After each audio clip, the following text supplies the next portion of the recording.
La diabetes mellitus tipo 2 es una enfermedad del adulto y que consiste en que los niveles de azúcar son más altos que lo habitual.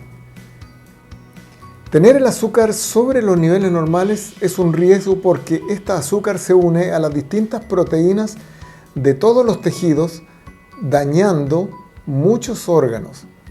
Por ejemplo, daña la retina, pudiendo producir en última instancia ceguera, daña el riñón, llegando algunas veces, más de la mitad de los casos, los pacientes a diálisis de por vida.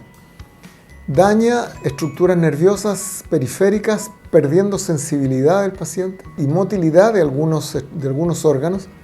Daña las estructuras vasculares arteriales macro y microscópicas, pudiendo impedir la llegada de la sangre a los tejidos con alimentos y el oxígeno. Y altera también el sistema inmunológico, por lo tanto, es una enfermedad muy grave si no se controla. El caso más característico es la gente que tiene un pie diabético. El pie diabético es consecuencia de que una persona se produjo una pequeña herida en su pie, a lo mejor por un cambio de zapatos nuevos, y se dio cuenta en la noche que tenía una herida porque no tiene la sensibilidad, y al sacarse su calcetín o su media va a tener una herida que no va a sanar, que en algunos casos que la gente puede que no sea muy preocupada, concurre al servicio de urgencia con una gangrena, que hay que hacer una amputación del pie para salvarle la vida. La mayor parte de la gente no, la gente es preocupada, se hace curaciones que muchas veces no resultan, que obligan a hospitalizar para hacer el manejo hospitalizado y que después de 15 o 20 días, si no ha cicatrizado, empieza a progresar y termina con una amputación. Primero con el dedo involucrado, pero como la irrigación y los sistemas inmunológicos no son buenos o están alterados, y con glicemias que son un caldo de cultivo fantástico para las bacterias, para los hongos, la infección es difícil de controlar y no resulta esa pequeña amputación. Y entonces después hay que amputar un poco más arriba y después amputar sobre el muslo. Hicimos un cálculo de cuánto cuesta para un sistema de salud una herida en el pie que termina con la amputación sobre la rodilla y equivale a un trasplante de corazón.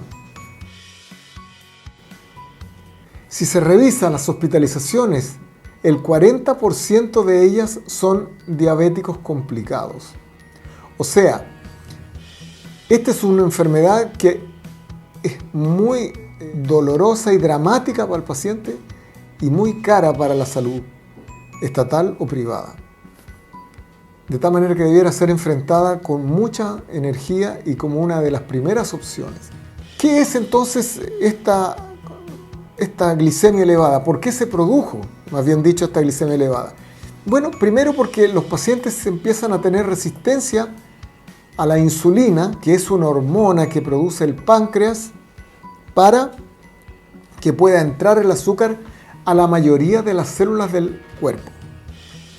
Si hay resistencia, el páncreas fabrica más insulina o intenta fabricar más insulina.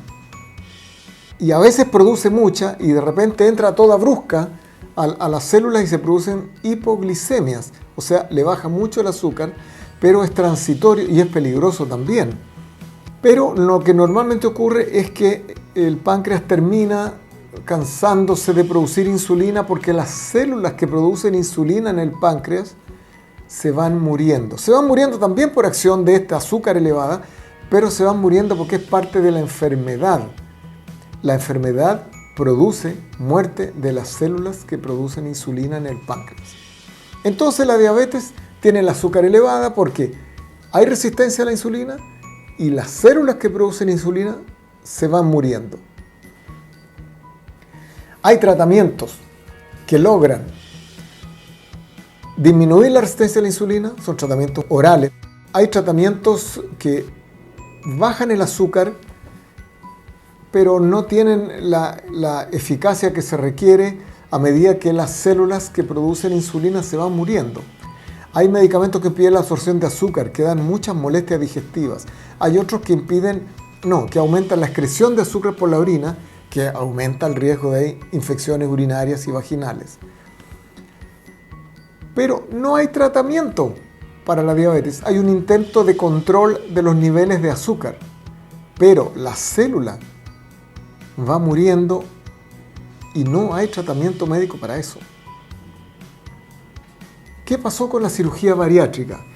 Cuando empezamos a operar pacientes bariátricos por allá por 1990 o un poco antes quizá, vimos que los diabéticos dejaban de ser, los obesos dejaban de ser diabéticos, los obesos diabéticos dejaban de ser diabéticos mucho antes de bajar de peso.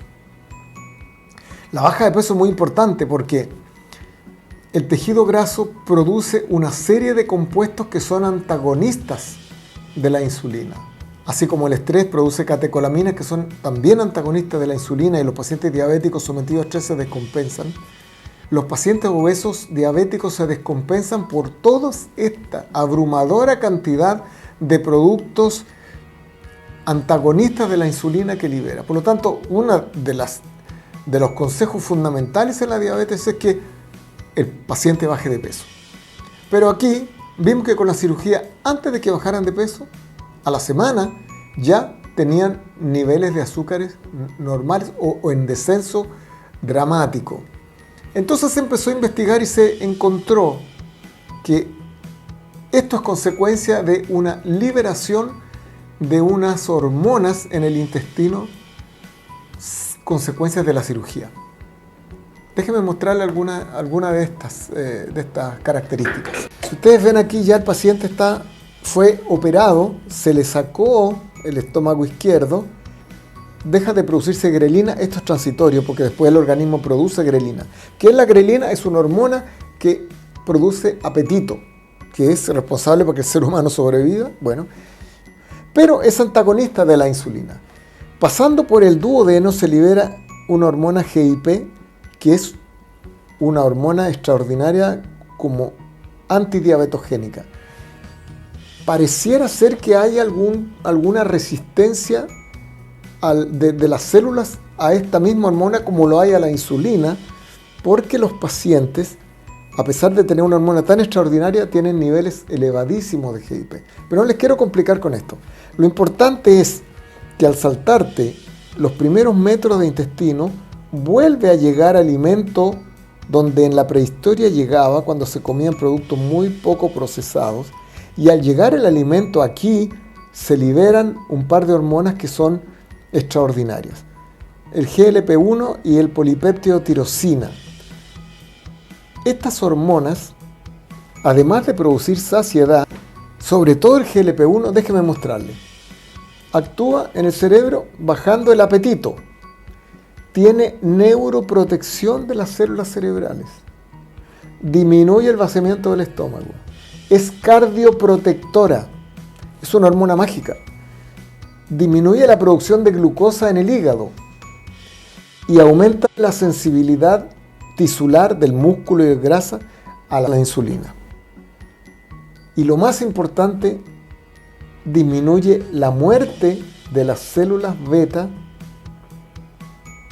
en el páncreas. O sea, por primera vez en la historia de la diabetes se puede frenar su curso y a veces revertir, porque aumenta la producción de células beta, aumenta la producción de insulina y disminuye la producción de un producto que se llama glucagón, que es liberador de azúcar. De tal manera que es una hormona mágica y de hecho se ha ido sintetizando. Hay dos síntesis que están en el mercado en este momento que no tienen los efectos que uno quisiera de potencia, son caros y son inyectables. Usted no puede condenar a una persona a inyectarse una vez al día o una vez a la semana, depende del producto que esté usando, que son muy caros, con un costo de más de $1.000 mensuales. La gente no va a tener para poder cancelar eso y ningún estado lo tiene. Lo que se necesita es liberar GLP-1 por ahora mediante la cirugía hasta que no haya algún producto, quizás oral, o quizás a medida que vayamos aumentando los conocimientos en la diabetes, corregir la programación genética que lleva a que las células del páncreas se vayan muriendo y que las células del resto del cuerpo sean resistentes a la insulina. Estos son los resultados de la cirugía en pacientes obesos y diabéticos. ¿Y qué se encontró? Que la resistencia a la insulina se resolvía en el 90% de los casos, la diabetes se resolvía en el 79% de los casos y mejoraba en el 11%, o sea, era eficaz en el 90% de las veces. En los pacientes diabéticos insulino requirentes, y esto es muy interesante, la mitad de ellos dejó de usar insulina y quedó con hipoglicemiantes orales. Y los pacientes que usaban hipoglicemiantes orales, no insulina, todos quedaron con resolución de su diabetes, sin tener que tomar medicamentos. Lo interesante y lo que quiero como cosa final es decir, el tratamiento de la diabetes actualmente, ahora, es quirúrgico.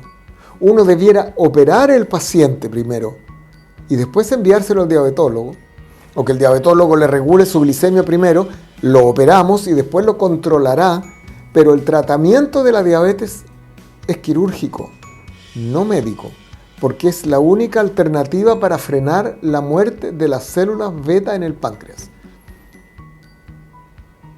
Si el paciente no es obeso, ¿qué se hace?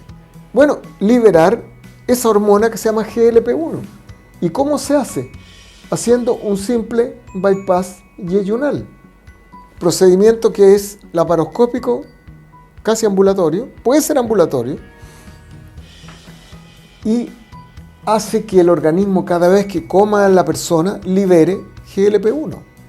Por lo tanto, ya tenemos una casuística que queremos publicar pronto de pacientes que han resuelto su diabetes o han mejorado de su diabetes. Muchos de ellos, los que usan insulina, han seguido usando insulina, pero ya llevan 12 años usando insulina y no están en diálisis y no han aumentado su dosis de insulina. Así que pareciera ser que algún efecto aún queda liberando esta hormona. ¿Qué tendría de contraindicación hacer un bypass yeyunal? Ninguna. Salvo el riesgo quirúrgico si la persona no tiene experiencia en hacer un bypass yeyunal, cosa que no ocurre con los cirujanos bariátricos, que tienen mucha experiencia en hacer procedimientos laparoscópicos digestivos en el estómago y en el intestino.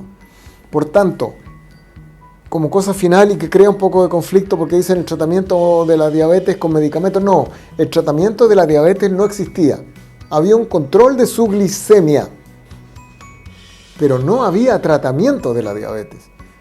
Hasta ahora que la cirugía ha producido un freno en el curso de la muerte de las células beta del páncreas y una desaparición de la resistencia a la insulina.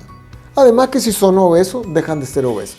Porque la gente, cuando antes uno veía un diabético, cuando yo hice el internado, le decía, tiene que bajar de peso. Bueno, si el pobre hombre es obeso, no va a bajar de peso porque en la obesidad el tratamiento también es quirúrgico. Quería compartirles esto a ustedes y espero que les haya sido de utilidad. Que estén muy bien.